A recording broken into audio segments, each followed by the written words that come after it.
feel free. And I just wanna be me. Yeah, I just wanna go so crazy. I just wanna be a freak. Yeah, I just wanna rise to the top.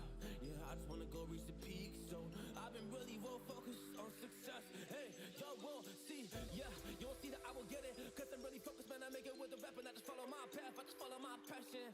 To me, this is what's precious. Yeah, in my soul, man, I can feel it. So every single verse, man, I just gotta go and kill it, man. I gotta be the kid. I could be the guy taking you wild. I could be the villain, but good as a kid. Lately, I'm painting my path on my way. Yeah, I got no time that I can waste. So I've been sitting in the space. Yeah, making rest every day, man. You know that I go insane. Yeah, I hit you with a bullet to the brain. Let us stop first, cause we going insane.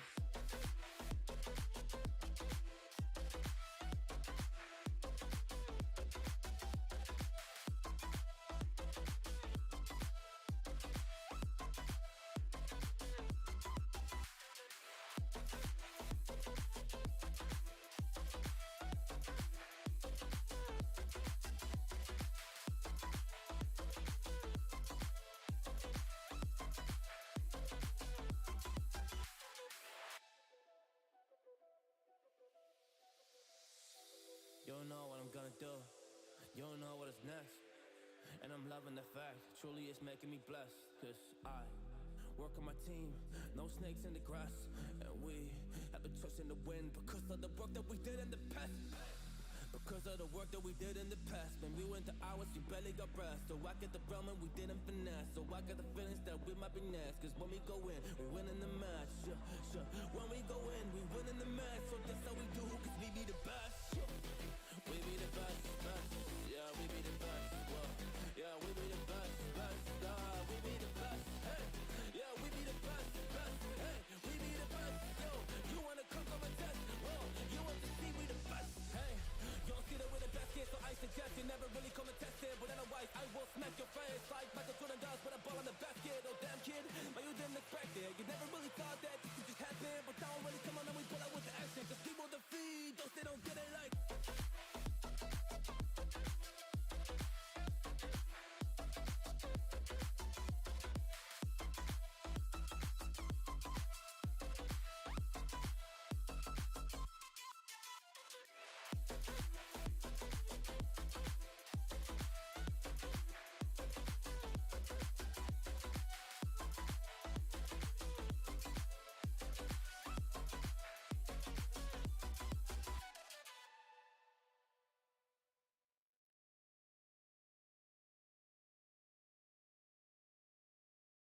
You know, if you were at Circle K right now, you could pop in and grab something fresh and delicious to eat and be back on the road in no time. It's all fresh and it's all fast at Circle K. Food offering varies by location.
you in deeper than I let anyone else before.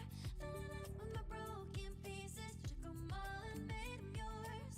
Didn't know what my heartbeat needed. Skipping out, no, I can't keep score. When I lose my breath, boy, you got me breathing. Oh, every little thing you do, every time you hold me, take me higher, higher. Every little thing you do, every time you hold me, take me higher, higher. Oh.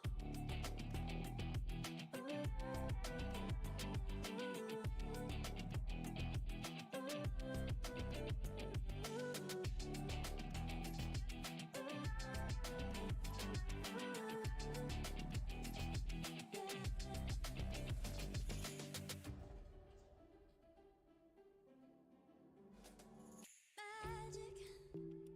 No, I'm never letting go. Now that I have it with you. When you kiss me, it's like the stars fall out the sky onto my heart to cover up what I don't wanna show. I let you in deeper than I let anyone else before. Filling up with my broken pieces, took 'em all and made 'em yours. Didn't know what my heartbeat needed. Skipping out, no, I can't keep score. When I lose my breath, boy, you got me breathing. Oh, every little thing you do, every time you hold me, take me higher, higher. Every little thing you do, every time you hold me, take me higher, higher. Oh, you take me higher, you take me higher, baby, you take me higher, you take me higher, baby, you take me higher, you take me higher, baby, you take me higher, yeah, you take me higher, baby.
this, yeah, in my soul, man, I can feel it. So every single verse, man, I just gotta go and kill it, man. I gotta be the kid. I could be the guy taking you wild, I could be the villain, but good as a kid. Lately, I'm painting my path on my way. Yeah, I got no time that I can waste, so I've been sitting in the space. Yeah, making rest every day, man. You know that I go insane. Yeah, I hit you with a bullet to the brain. Let us stop first, cause we going insane.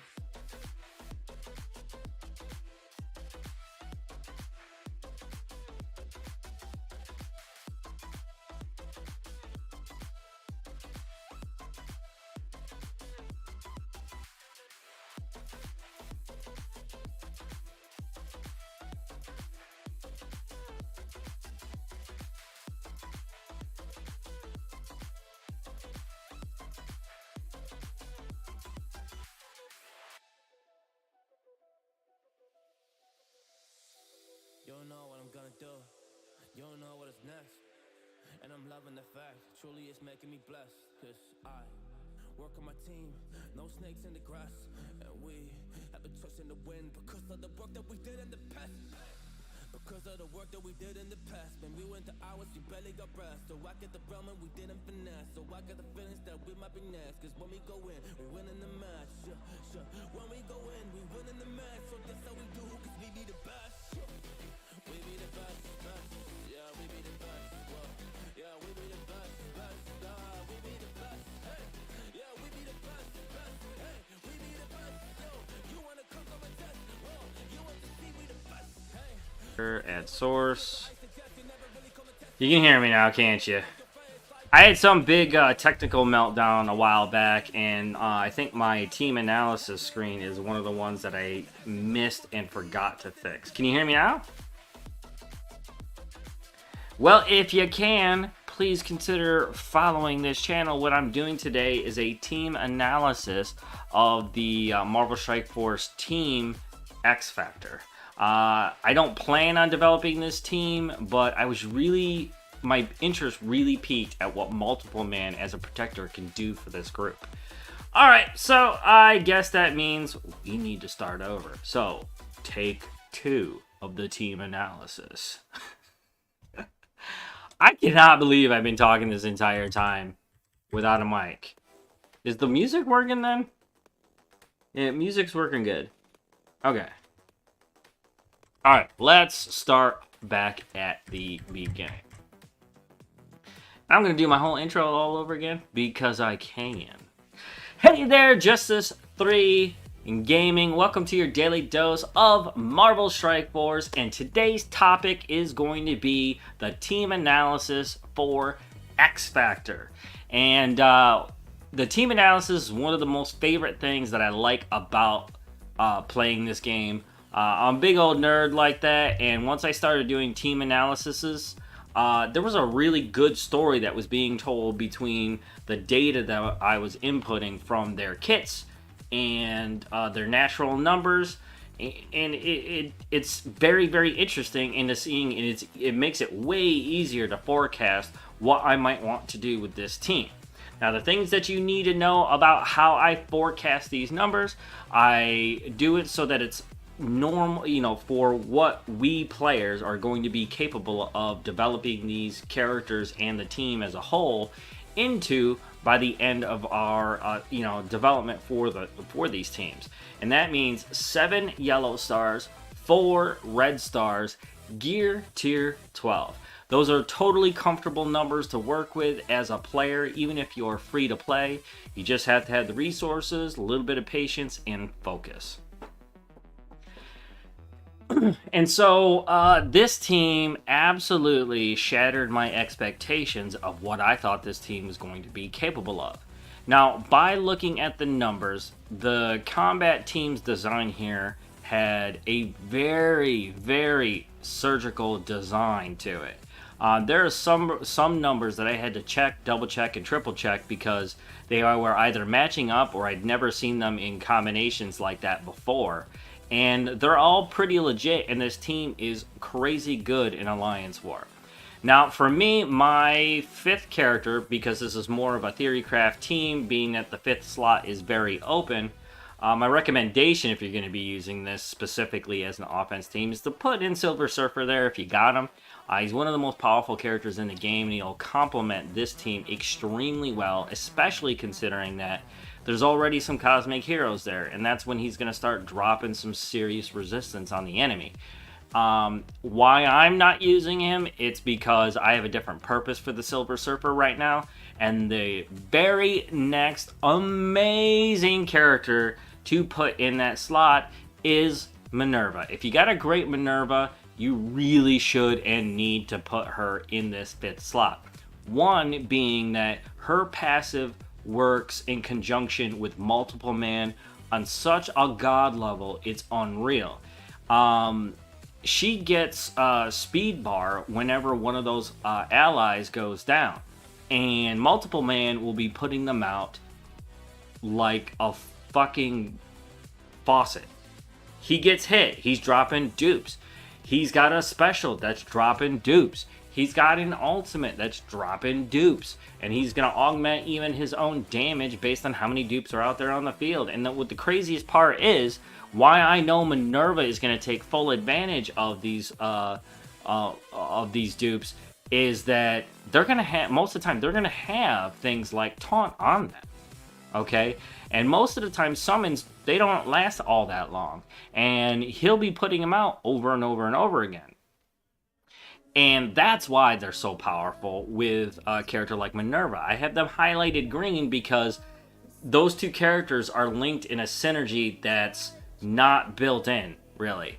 I mean, it's built into their individual characters, but they work so well together. Minerva will be popping her turn at an insane rate. I mean, so when she gets up, and you guys know Minerva at this point, she's an amazing Dark Dimension character. She doesn't even need any T4s.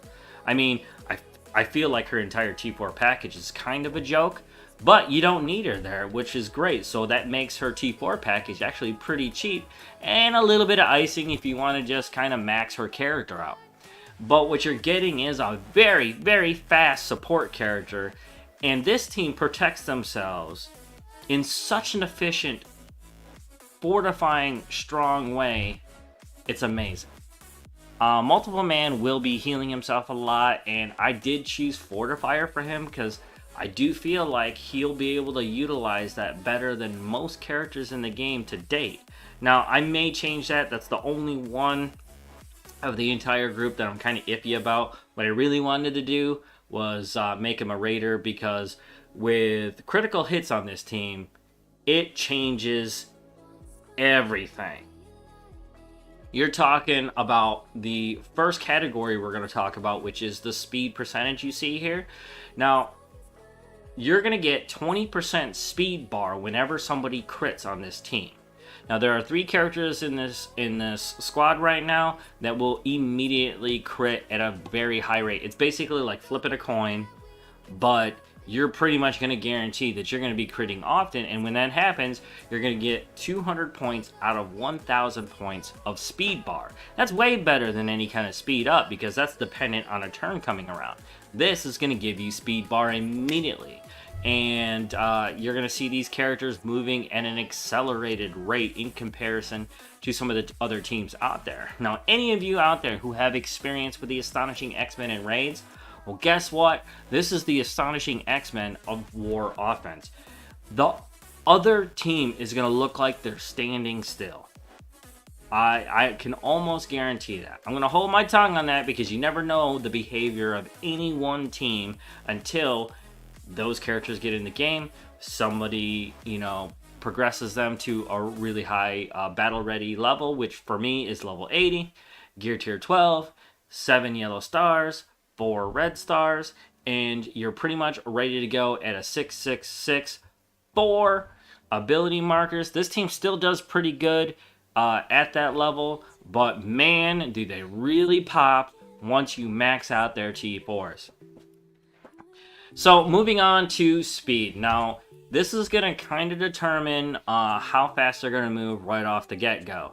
Now, it's very vanilla and very middle of the road, and the reason why I have all these grayed out is when I'm looking at it, I know that after turn 1, this team absolutely creates anarchy when it comes to speed and how much speed bar that they're actually going to occur as the battle progresses.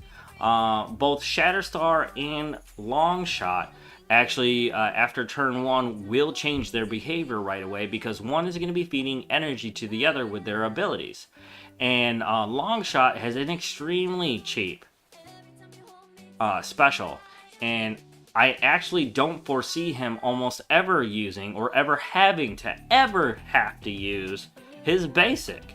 I'm honestly wondering why I would even ever use that.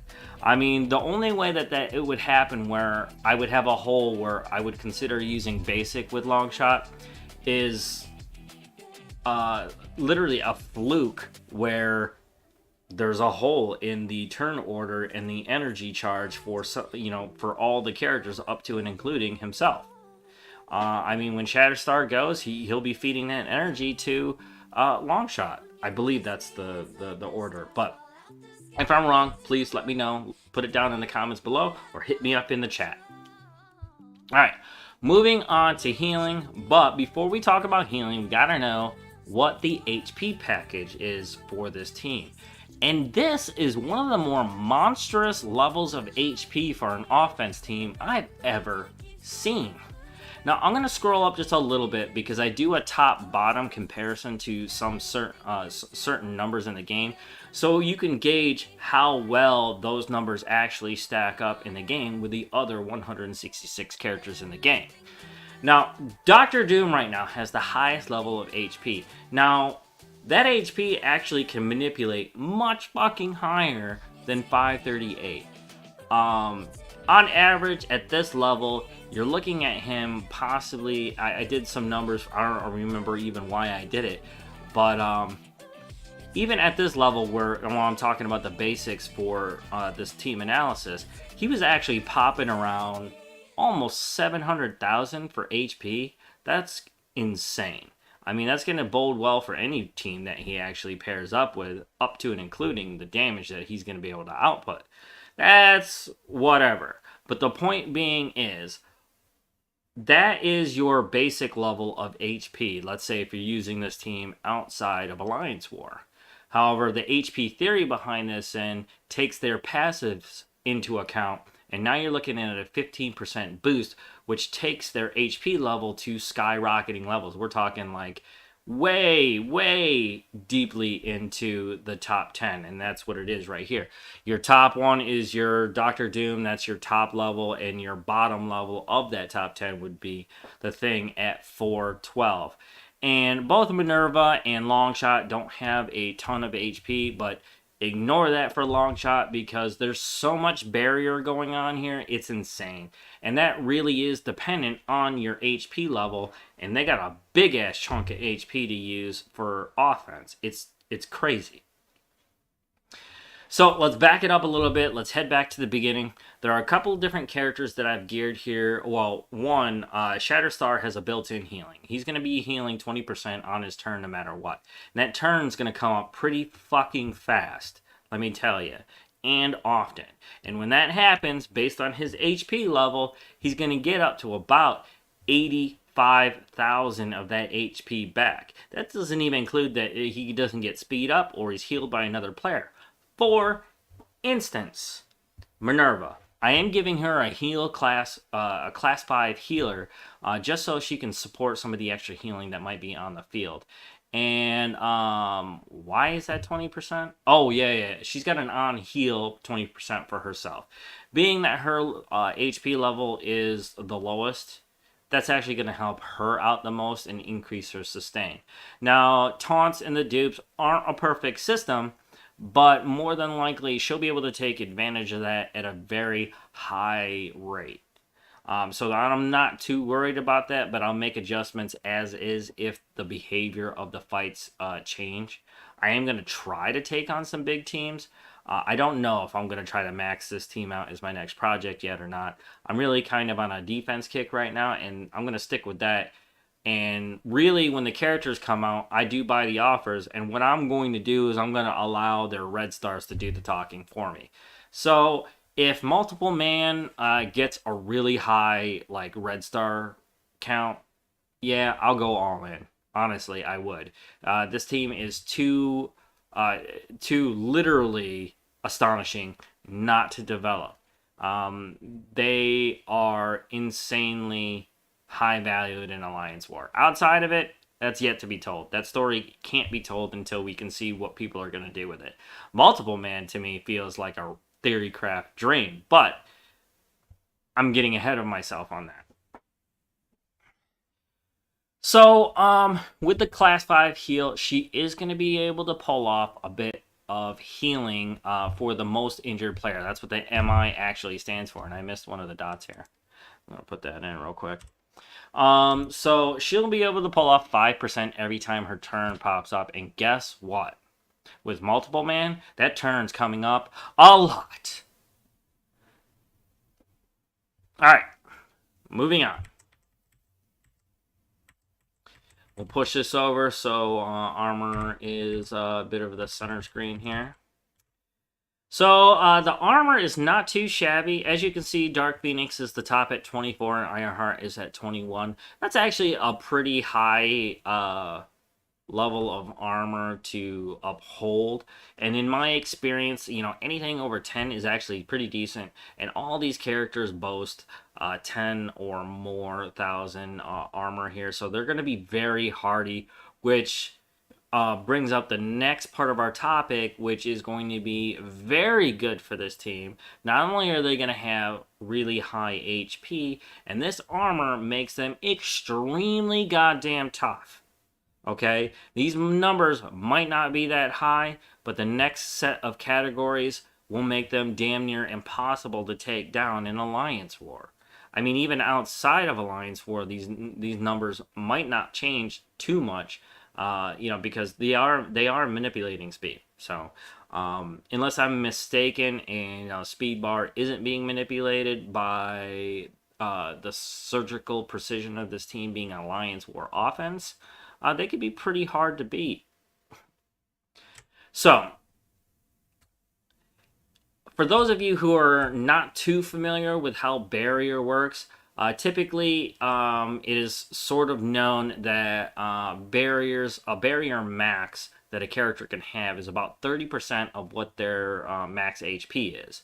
So when you take that into account and the passes that are a part of this team, well, all the X Factor teams have a really big manipulation when it comes to their barrier. Especially multiple man here, since I am putting Fortifier on him. Per turn, he's going to get a little bit more barrier there. On turn, he's going to really get a really big chunk of that, even though in Alliance War, that chunk that Fortifier actually gives out initially isn't that huge. But when you continually recharge a barrier, that's when you're going to start finding that it's more difficult to take down a defense than you might realize. And here, being the armor what it is, and how much barrier they're actually getting, this can get really, really tough, really, really fast for any Alliance War defense to be able to bust through. I mean, this team feels like a semi-truck, and it's just going to bowl right through anyone. Is that a team worth having or investing in? If you're a paying player, fuck yeah. If you're not, it's a really great team to put on your roster and develop over time. So look at these barrier numbers. Like, these are pretty insane. Now, barrier doesn't sparkle in a lot of veterans' eyes, but the way that this team manipulates barrier is impressive. Now, I can tell you for a fact right now, Polaris, being the second row right here, she's the one that's going to be giving out the big chunk of this barrier on her special. Now, what's important to know about that special is that it's actually pretty cost effective, and it's only 4 energy. And with the kind of speed bar that this team is turning out for all the crits that might be coming down here, that's a pretty incredible pace to keep up. She'll be popping that special quite often, and that's 20% of that barrier every single time of her own HP, which is one of the highest on the team right now. So that's a lot of goddamn barrier. And not only that, her passive her passive actually manipulates the max level of barrier each one of these characters can get. And that's where the formula for the barrier max comes in. It takes all that into account. All right, moving on to focus. Focus is actually really decent here. In the higher forms of, let's say, raids and whatnot, where I judge the level of focus being strong or not, it's about 7K to beat a lot of the checks that are out there. Now, with these levels of focus, the kind of teams that you're going to be able to take on, even without any manipulating factors, is actually pretty tough. They're going to be able to stick any of their negative statuses or any manipulators that they're trying to shoot out onto the field. They're going to stick, or they'll be able to remove negative statuses pretty efficiently. The only iffy here is multiple man, but you really don't got to worry about that all that much. But he does have a high enough focus to get his kit working for him pretty well, mostly in the form of clearing any negative statuses from himself. Here, the manipulator is at 70%, so your focus theory immediately makes this team fucking crazy. Now, where I'm going to change this real quick because that's not supposed to be there. It's supposed to be above the number you would expect for the fight. Now, in the passives, there's a 70% manipulator here. So the original number is just a calculated base number. And the focus, this is the theory behind what the numbers could be after that manipulation. And they skyrocket. There's absolutely nothing the X Factor can't do when it comes to either taking off negative statuses or applying the ones that are a part of their kit. And that's going to get really goddamn dangerous. Especially for characters like Polaris, who's going to be causing bleed to anybody that wants to try to beat up on multiple man. She's protecting him offensively. It's insane. And we're not even talking about the barrier yet. And so that's really incredible. And also, you got a really high focus all the way down the board here. I mean, these numbers are legit. Of course, correct me if I'm wrong, and I'll fix these numbers if I can. But, I mean, I'm going to highlight those because they're all exactly the same. Because their focus is exactly the same. Now, between these characters, you're talking about a lot about what their bleeds are going to do. And there are some other external factors when it comes to what they're capable of, negative status-wise or positive status-wise, but they can do anything they want. This is close to a perfect focus score for an entire team that I've ever seen. So when you take this team up offensively, they don't need Skirmisher at all. So if you're even considering that for this team, don't. There's just no point. They already have a focus that's incredibly high to begin with. They're well within the top 10 range. Now, of course, the exception is Minerva, but she's not an official 5th member of the X Factor team. She's just a supporting one, which is specifically where she needs to be. And now I'm going to soften that color real quick because that's what I normally do with this. This team had me bouncing around so much. It was almost confusing.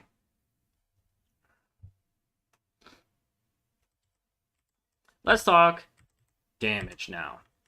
Now, a really good for you've got your top 10 Black Bolt 35k, Black Suit Spider-Man at 31k. That's a really big number to live up to when you're talking about damage. Now, check these damage numbers out at the base. This is no manipulators. This is what they're capable of at that base level that I described to you earlier.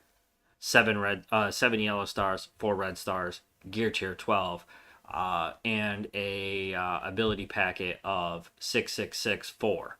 And this is the damage output that they're doing just at that level. Now, the damage manipulators and their passives gonna boost that 35% for each one of the X Factor members. And what does that do to the numbers? Oh my god. They immediately become some of the strongest damage numbers in the game. Hands down. Of course, the exception is going to be multiple man's number there, but that's an extremely subjective number. Because let's say he's using his basic, which can happen. He has a two. He has a 1-2 kit ratio when it comes to his attacks, and that's one of the ratios that I use to determine how effective they'll be at using any of the offense or more defensive ISO 8s. And so that means he's got 1 attack and 2 non-attacks. How can you use that in theory crafting? Well, there are some other characters in the game that actually take advantage of that fact.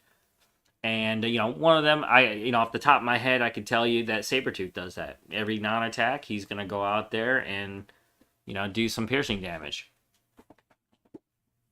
So these numbers are extremely huge. I mean, the one major unexpected number was this one. That's Polaris. I didn't expect that. I really didn't. She's got some numbers here that just blew my mind. And that's just the damage that they're going to be doing. Okay, that's some of the highest damage in the game. Pair that up with the fact that their speed bar is manipulated to a god level type point. They're going to be over and over and over again going to be doing tons of this damage, and a chunk of it is going to be piercing as well. But that doesn't even get to the really awesome part about this entire thing. Crit chance. Not how I told you that barrier and some of the healing is actually dependent on how many times this team crits. I'm putting Raider on what I think are the top 3 crit characters of this team, which is Polaris to start. Then you got Shatterstar and Longshot. Now, I can actually put that on multiple man, and I would seriously consider it. But like I was saying before with his kit ratio, that's going to matter how well he's going to be able to utilize an offensive, an attack. And if you don't have a lot of that, the probability of you being able to crit is actually pretty low, because if you don't have the kit that supports the ISO 8, then what's the point? So I think, you're looking at Fortifier or Healer class. Healer class would be an extremely powerful one, especially if you didn't use a character like Minerva in the 5th spot.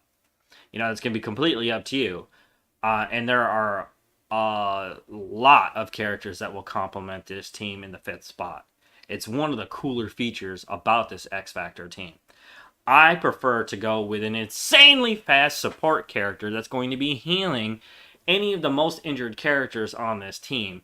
And not only that, she's going to be healing them underneath a regenerating barrier. That's one of the most insane things I've ever seen in this game. So, who's going to be critting the most? Obviously, I said Polaris, Shatterstar, and a Longshot. Now, of course, multiple man does get a little boost from the crit passives, so he's going to get up to 35%, which isn't as high as all the others, but it's still present.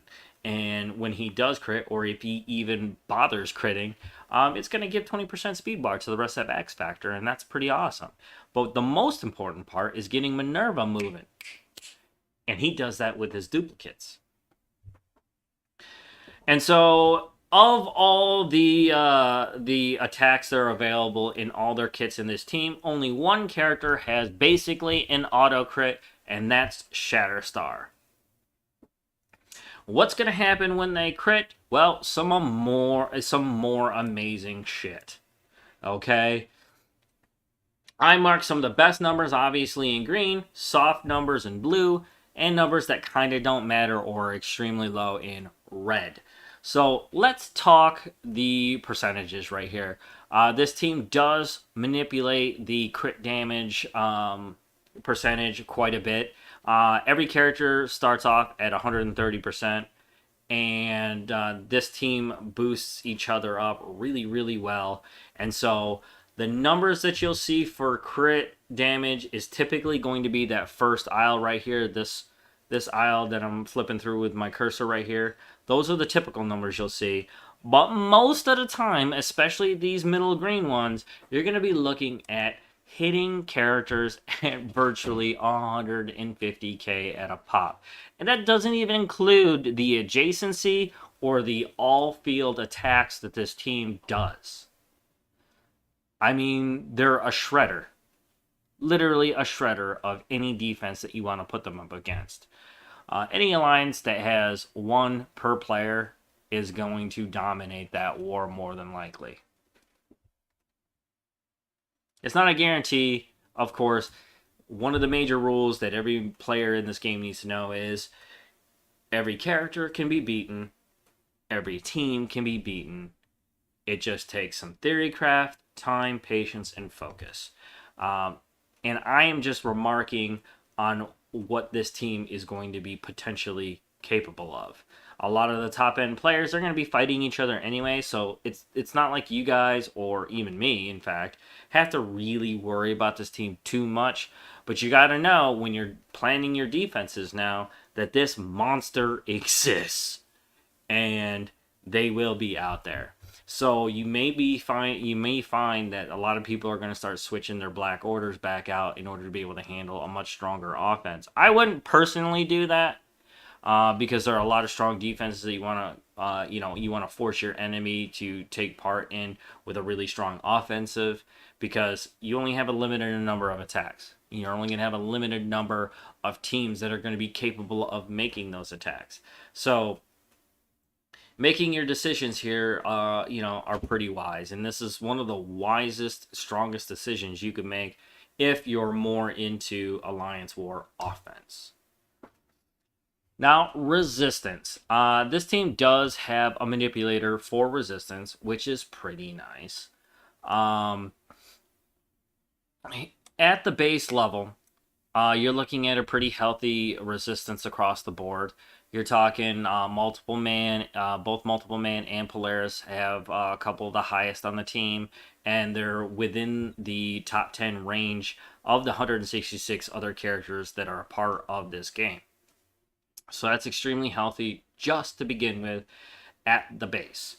Now, this right here does tell a little bit of a story, but we're going to move on to the resistance theory part of this because those numbers matter more than the base numbers do. So after the manipulations, the formula states that these two top characters are going to have about 16,000 for resistance. That means they're going to be a lot of the defenses they're going to be put up against. It's going to be a lot of the negative statuses to them, and a lot of those statuses are just going to slip right off. That's really, really good. And the characters that you see here, this character, Longshot, he's a major offensive character. And a lot of his attacks are really based in how much damage he can do total and provide support to the rest of the group. But you'd be surprised that it's more like a, best offense is a good defense type of deal. And that's what he'll really be supporting. He does have some side benefits to that. And being that this stat is actually over 7K, that's not going to be bad. It's just lower than everybody else's on the team right now. And you have Shatterstar, who's, at 10, which is not too shabby given the bottom of the top 10 is just 12K, so he's 2K short of that. And, of course, you got Minerva, who has 11,742 for hers, which is going to allow her negative statuses to really stick to the enemy as well. 11,000 is not bad. I'm sorry, I got that backwards. That's focus. Resistance. And typically any characters that are responsible for laying down negative statuses, they're gonna have a decent focus and a decent resistance, almost the same. So when it comes to taking her down, it's not going to be that easy with negative statuses. But that brings me to my next point, which is a possible weakness to this team. In terms of Alliance War offense, the only time you would have to be worried about changing something with this team, such as changing the ISO 8 for Longshot, would be in order to fill this weakness hole right here, this resistance that he has. That's going to open him up to negative statuses like defense down or offense down and make his kit a little bit less effective, but it's not really going to be all that bad. When you're talking about these characters, even if, let's say, they all receive a absolute ton of negative statuses, how long is that really going to last? Really? Those first three characters, they're all very offensive. Their kits have an attack in every single category. If they crit, it'll speed up these characters. And guess what? If those negative statuses aren't stacked, they're gone on the next turn. I mean, it's not really going to matter all that much. And given the fact that a lot of the healing in this particular team comp, has Minerva, there's a lot of sustain here, up to and including not worrying about any negative statuses actually dropping on this team. That being said, also, the one team that I foresee taking this team down, let's say in the PvP sense, that's the weak spot. And teams that could take advantage of that are teams like a symbiote team. They'll be able to stack all that up out there, spread them out, and take full advantage of their power and speed over this team. Now, is that a problem? No, it's just a possibility that actually exists if for some fucking reason some psycho out there decides to put this team on defense. Why you would do that and literally cut the legs out from underneath this team, I don't know. But there are some crazies out there. And shit, who knows? I've seen crazier things be actually pretty effective in Alliance War. And that's one of the more beautiful things about tactician qualities of this game, where if you're creative enough, you might surprise a few people and actually invent something new or a combination of synergies you wouldn't normally think of. Alright, so with all those numbers being done, what does that really tell us about what's going to happen from turn 1 to turn 3? Now, this team, being a surgical Alliance War offense, please, please, please, please, please don't put this team on auto. You never really ever want to depend on auto in any mode in this game, but sometimes it's just necessary to save time. In Alliance War, you shouldn't be doing that. Look, 10 times out of 10, you're going to win a fight because you're making a smart choice before you even get into the fight. You know what bonuses are in that room. You know what team that you're going to be fighting. And as long as you're familiar, or at least basically familiar, with the kit package of this team, you're going to do just fine. However, I did go in and look at what this team is capable of and came up with a forecast from turn 1 to turn 3 of what could possibly be happening. Now, there is a big problem with predicting this forecast with this particular team, and I'll tell you why in a moment. So, the kit ratio from top to bottom, you're looking at multiple man sporting a 1 attack, 2 non-attack kit package, which pretty much guarantees that he will not be using any good ISO 8 offense classes like Raider or Striker. Even Skirmisher, which is sort of like on the middle line of things, you still have to attack to take advantage of it, or have an assisted attack, which is really nice also. Don't get me wrong. But a character with a kit ratio like that is going to do so much better and is better designed to handle other classes like the Fortifier or even the Healer 5 class, which is universally one of the best classes that you can have. Next in line is Polaris, and she's one of the more unusual characters in the game because she actually has a 2 attack, 2 non-attack kit ratio, which is rare in that the non-attack is in the same power as an attack. Like, it causes damage while it's doing something defensive at the same time. And the power that I'm referring to is her special, where she does provide barrier, but there's an attack quality to it which turns her kit ratio into a 2 and 2.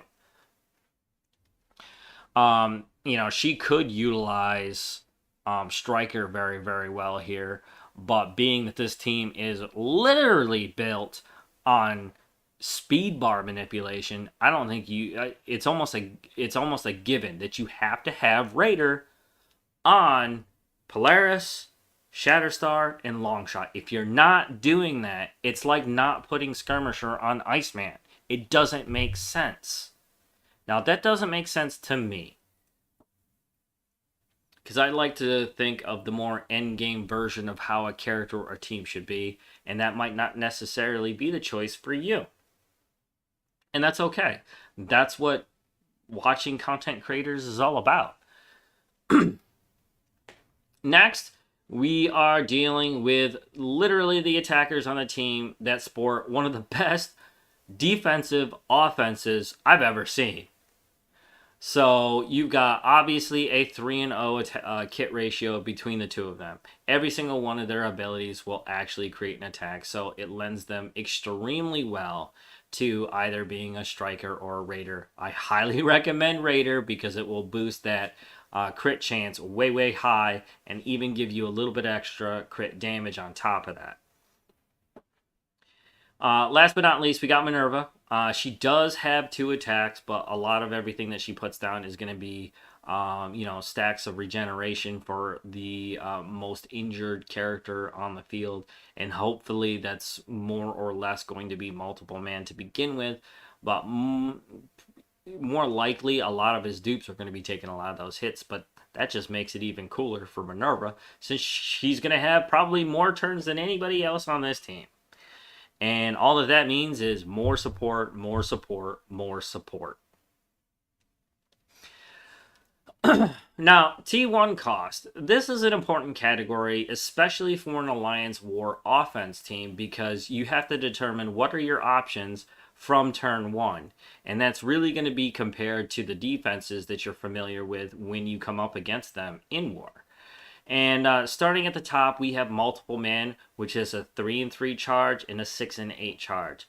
Which, if you want to forecast his turn order, you're talking about him using his special right away, which is going to put out some more dupes and a couple extra effects. His basic on turn 2 and turn 3 will finally be his ultimate, which is a lot more dupes, And that doesn't even include his passive dupes. It's insane. It's fucking insane. I mean, it's one of the coolest things I've seen and unique experiences of seeing. But we'll see how it pans out after the fact. This is just the team analysis to begin with. It's just forecasting what they could possibly be capable of, not what they're actually going to do. So the T1 cost for Polaris is going to be a 4-4 and a 7-7. Now, usually when you want to predict what's going to happen with a character, especially when they come up with a full charge here, is going to be a power dump. So whatever the most powerful category is, which is going to be the ultimate or the higher form of it, that's going to go first. Or at the very least, it's prudent to expect that to come first. But here, what it really means when you're attacking with this team is you got options for her. Do you want to put a barrier down, or do you need to do something else? And but in 1 to 3, you're talking about ultimate first, special second, and a basic third. Moving on to Shatterstar. He has a full charge, another character that's going to give you many, many options to begin with. And this is really going to play into his synergy with Longshot as well, because one of his abilities will actually give energy to the other. So especially after the first turn, depending on if you use this or now or later, is really going to throw this really cool element of RNG into the fight that is going to make things interesting for you. But it all in all, no matter what happens, it's going to be a bonus for you. It will make you think, though, about where you need to put your attacks. So make sure you hold down that button and make sure you know what is being read in the effects for your given kit ability.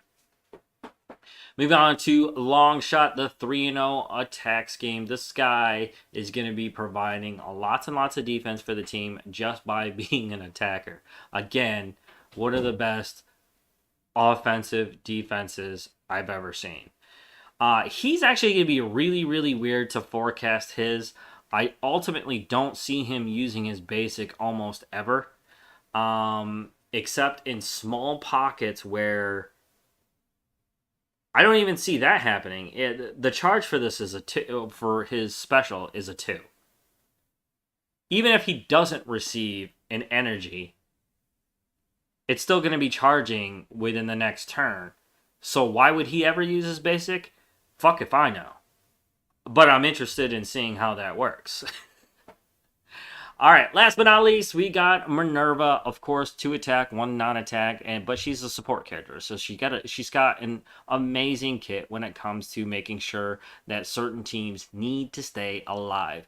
And this, in my professional opinion, is one of the best matchups I have ever witnessed in the game. I actually tried doing this one a lot, which never turns out very successfully, like pairing up Minerva with other characters with lots of summons, like Loki or Ronin or Kingpin or even Ultron, of course, because he drops those drones a lot also. That actually does work out really, really good.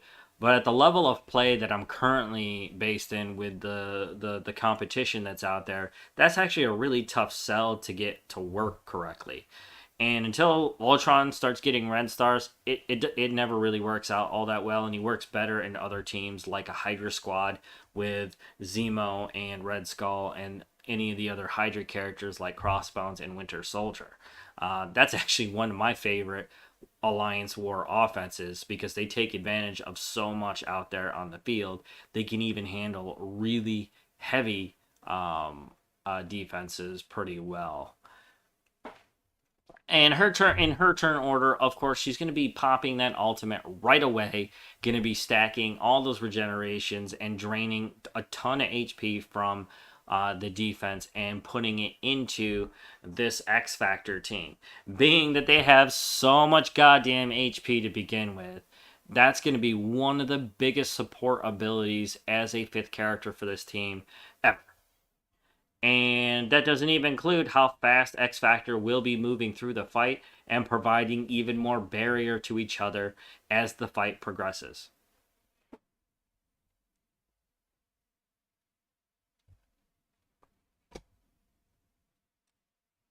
So, what do I think? Let's go ahead and go over my recommendations for ISO H real quick that we've already seen, but we're going to talk about them real quick. I want to try using Fortifier with multiple man. One of the main reasons why I want to go with the Fortifier for multiple man is because he uses his kit so well. He does heal himself through his duplicates, per duplicate, especially when they go down. And being that Minerva is also here supporting his healing, especially with a class 5 healer on, he's going to be getting a little bit from that. I mean, it's not a guarantee given who's being attacked during war, but having the Fortifier there will allow him to collect more and more barrier as the fight progresses. Now, I want to point out how the barrier here is going to work. Now, as you can see, max barrier really doesn't mean shit. What matters is how much that barrier is going to pile up over time. When Polaris actually uses her special, that's only going to be 20% of any character's max barrier. Now, in her passive, she's the one that's really manipulating the max level a barrier can actually have. Barriers like this are extremely high, even for other characters that put it down, like the Invisible Woman. She's the only one that really does it. And she does a huge chunk of it, but again, it's based on the character's max ability to have barrier, and she manipulates that for X Factor, which is the first time that's ever happened. I've never seen that. I don't think it exists at all. If I'm wrong, of course, again, let me know in the chat or in the comments below. But she's increasing the max for all the X Factor characters. And not only that, Longshot is going to be helping build that barrier more and more and more. Okay? And having Fortifier on a character like Multiple Man, I'm pretty sure ensures his survivability. He's going to be collecting that every turn. He's going to be one of the fast characters collecting that speed bar. And again, it's one of the reasons why speed is even grayed out. Because after that, speed bar has nothing to do with how much speed bar they're collecting naturally per turn. Because once someone crits, that's immediately 200 points of that 1,000. There's 3 characters here that are almost guaranteed to crit. Do they have multiple attacks that can crit? I mean, there are a lot of factors there that can create speed at an unbelievable rate for this team. So that's why it's my belief that Fortifier is probably the most efficient ISO 8 that Multiple Man can actually have. Now, he would be an absolute monster to use Healer 5, Class 5 Healer, but I think it's a big waste. Much like how the Astonishing X-Men in raids actually have so much damage per turn in adjacency and on singular characters, that a lot of that damage is left on the table, where if they consider a weaker position damage-wise with a more efficient ISO 8 that would actually give them beneficial factors outside of damage, it actually makes them a better team and a faster killer.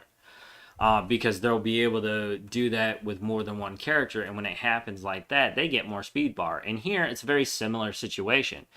You're dealing with trying to take down really strong defenses like the Black Order. And I have no doubt in my mind that's exactly what they were trying to do here when the combat team was designing the stats for this. It's written all over this team analysis. There's copies of HP. I mean, if you look at it's hilarious to think how this conversation must have happened. Consider a character like Longshot. At the bottom of his passive, I believe, in his kit, has a odd side benefit of lowering the armor of the enemies on the field if there are 3 or more X Factor characters there. 5%. That's the kind of detail you put in a game like post design. Like, they were testing the shit out of this team against specifically the Black Order, and they were like, man, this doesn't fucking work. Is the probability suggests that it should. And the director would be like, okay, so what do you think we need to do? Wow, man, we really need to take down that armor that they have, and those key characters that this team can take down would actually get that probability of a win much, much higher. And for a team like this, and being that it's surgical, the probability actually has to be pretty high. I would say they were aiming probably for a 90% or more percent win rate when it came to designing this team, and certainly above 75% win rate when only sporting a 6664 power kit. Final decision on this team. Oh, wait. Let's go with the Raiders. I mean, I don't even really need to explain Raider here. Crits equals speed. If crit equals speed, speed equals damage. Okay? Damage per fight goes up. Damage per turn goes way the fuck up. I mean, this is probably easily what I would consider a 2 million or more damage per fight. Easily. If not more. They have the potential to pull out more damage than the Astonishing X-Men could. PvP wise, if you wanted to take this team down, you would just use Astonishing X-Men. They shit on anybody with summoners. Who's got more summons than Multiple Man, really? That's his entire kit practically. And a character like Multiple Man would be like giving steroids to the Astonishing X-Men. They'd turn into the Flash. It's like Velocity X. I know that's DC. Don't kill me. But I'm a big comic book fan all around. But some of the best video games come out of Marvel. Let's face it. And none more than this one right here. So there's my team analysis for X Factor. I will be doing a official team analysis, like a final form video, when I take this team on as a project. And eventually I will I just really want to work through my defenses right now to make sure my alliance is well fortified to be able to take on larger threats and keep those season points up. I'm very much a team player, and I love it. I'm telling you, once I get the chance to work this team, and really, my plans for this team are going to depend on what happens with their offers. I definitely will be, I'll film those for you guys and post them up on Justice 3 Strike Force, or even I'll do them live here on twitch.tv/Justice 3 Gaming. And I'm going to let the Red Stars talk for me. I may switch my plans out completely based on the kind of Red Star package that I can get out of Multiple Man and Polaris. Because I can get, one of the basics that I look for in developing a team is a minimum of about 5 Red Stars to make them extremely effective. 4 Red Stars get you battle ready, basically, and you can take on a lot of threats and especially have a good scoring, a win ratio in Blitz. But when you really want to be competitive, 5 Red Stars seems to be about the minimum. Because that's when you start really jumping in your stats. Like, you'll notice tens of thousands of power points actually jump once you move from 4 to 5, 6, 7. This team would be an absolute nightmare to fight against if they were defensive. Low key was kind of hoping they'd be the defense team, but you want to know what? This is fucking incredible. This team, Multiple Man alone being a veteran player of this game is just really fucking cool. Putting out more dupes, and the more he gets hit, more dupes come out. That's awesome. I can't wait to see if I can use that anywhere else. So there you have it. That is my team analysis for X Factor. Let me know what you think of this team, and if you're not a paying player or you're a free-to-play player, are you consider buying this team? If you're really into Alliance War, I do highly recommend that you do try to pick up this team and work them to the very edge and max that you can push these players, because they're going to give you really great results in War. If you've been struggling to try to get a good team together, this is an excellent choice, especially if you've been looking forward to picking up teams or even putting a little bit of money into your game beyond Strike Pass and Battle Passes for Real-Time Arena. And that was actually the plan to talk about today, but once I started doing the research into the team analysis for X Factor, I immediately became intrigued. I love this team and I can't wait to work on it. Thank you so much for watching the video today. If you did enjoy yourself, please consider following me right here on twitch.tv/Justice3 Gaming. If you're watching this on YouTube, thanks for coming by.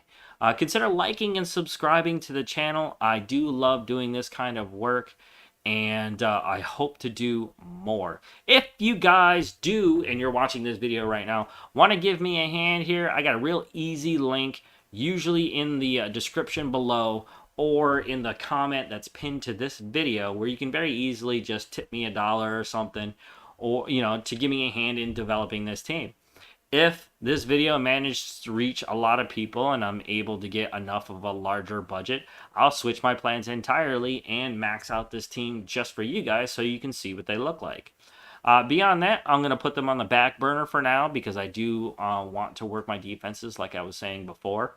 I got a really big Silver Surfer that I really want to try to get into a really nice spot in defenses. I almost have Dr. Doom. Lots and lots of cool plans on the horizon. Again, thank you so much for watching. If you are more into Marvel Strike Force specifically, head on over to the YouTube channel that I have dedicated to this game called Justice 3 Strike Force. Now, if you're watching the show right now and you're wondering when the next show will be, I do a daily Strike Force where I get to talk to you guys, play a little bit of my favorite game, and just generally have a good time every day here, Monday through Friday at 4:30 p.m. Eastern Standard Time. I live in Tampa, Florida. If that helps you figure out what your time zone is, and come on over and say hi. Make me do my little booby dance when you come and follow, because I like doing that, and the music's pretty cool too. You get to see your name pop up on the screen. So Thanks again for watching, guys. And I wish you passion, love, and gaming. And never forget, rule number 1 of gaming is you go where the fun is. And certainly this team looks fucking fun. And I may be switching my idea altogether, but who knows? I go where the fun is. Thanks again for watching, and I'll see you guys on the next one. And I got the wrong pen. Get over here. Ooh, Mortal Kombat. I really gotta get a deck.